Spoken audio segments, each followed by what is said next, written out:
resultado que a gente tem aqui da PNAD contínua, mostrando que o Sul tem uma desocupação menor, o Nordeste tem uma desocupação maior, é um movimento que era esperado? Não chega a ser uma surpresa, né? Na verdade, a região Nordeste, naturalmente, normalmente, ela costuma ter um grau de desocupação maior. E a região Sul e a região Sudeste costumam ter níveis mais baixos de desocupação. Se a gente fosse explicar o porquê disso... É uma questão de desenvolvimento da própria região mesmo, né? A região Sul e a região Sudeste costumam ter um grau de atividade econômica e de industrialização maior do que a região Sudeste, do que a região Nordeste.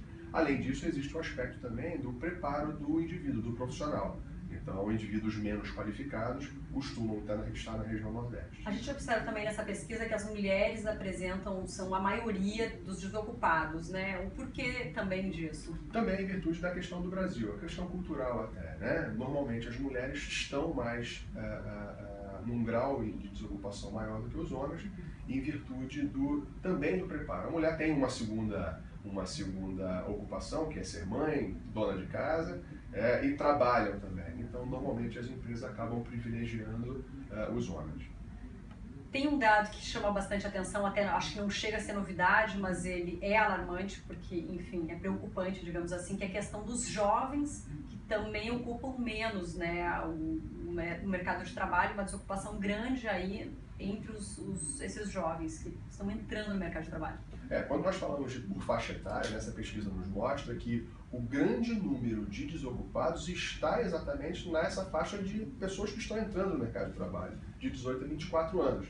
Isso é um indicador de profissionais menos qualificados que estão entrando, são menos experientes, trazem menos retorno muitas vezes para a empresa, mas também mostra a questão do preparo educacional, né, especificamente, onde eles estão ainda em formação. Então eles trazem menos retorno para a empresa, mas também é uma questão de priorizar aqueles que trazem mais experiência e mais conteúdo. Se a gente fosse tentar fazer um rápido resumo, por que há uma redução de vagas no mercado de trabalho nesse momento? A gente sabe que há um envolvimento político também com tudo isso. Por que há essa redução nesse momento? Basicamente, a redução de vagas no mercado de trabalho está diretamente relacionada à atividade econômica. O país se encontra, inclusive em palavras do FMI, em recessão profunda. Então, o grau de atividade econômica está realmente para trás, está andando para trás. Nós tivemos em 2015 uma redução do PIB de 3,8%. Isso denota exatamente um grau de atividade econômica parado, andando para trás. Na medida em que a economia voltar a caminhar, em que novas ações, novos investimentos forem feitos, a atividade econômica volta a funcionar e aí novos postos de trabalho também começam a ser gerados. Exatamente isso que a gente vai entrar agora. Qual é a expectativa aí, a gente falando até o fim do ano? A gente sabe que há essa movimentação política também, que certamente vai acarretar alguma mudança aí nos próximos meses. Eu não sei se já vai ser imediata para o próximo trimestre ou até o fim do ano vai se observar alguma mudança positiva. Quando nós falamos de expectativas, há que se ter cuidado, né?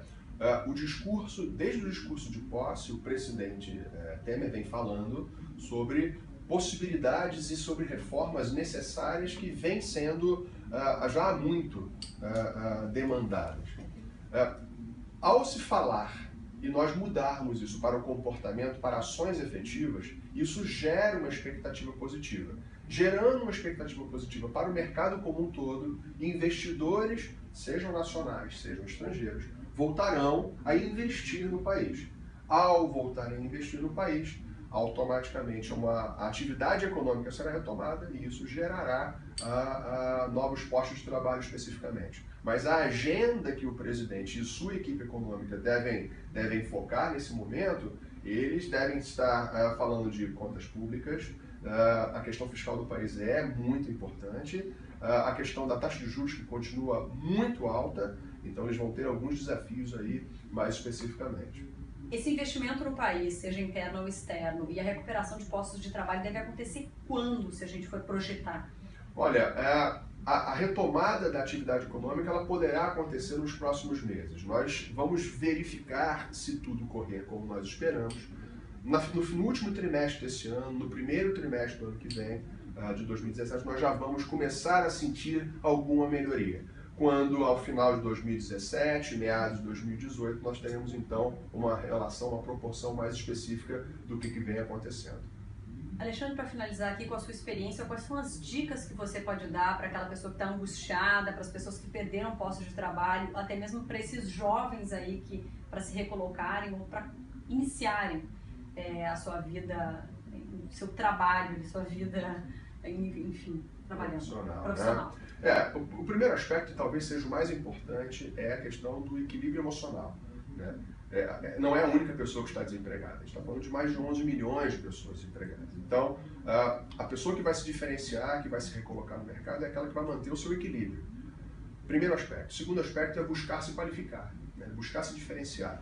As empresas que voltarem a contratar, os novos postos de trabalho que surgirem, eles vão buscar as pessoas mais qualificadas. Então, para esse jovem, inclusive, que hoje ele está com uma faixa maior de desocupados, ele deve buscar se qualificar. Cursos técnicos, cursos de idiomas, enfim, ele tem que mostrar ao que veio, ele pode agregar valor. Então, primeira dica, equilíbrio emocional é fundamental. Segundo, se preparar. E não se preparar somente para fazer um currículo, é se preparar com cursos, preparar o currículo sim, se preparar para etapas de um recrutamento e seleção, porque não basta só ter um bom currículo, tem que saber lidar com uma entrevista, lidar com dinâmicas de grupo, com provas técnicas. Então o indivíduo ele tem que estar preparado para essas novas posições e se recolocar. Sempre é uma disputa, é uma concorrência.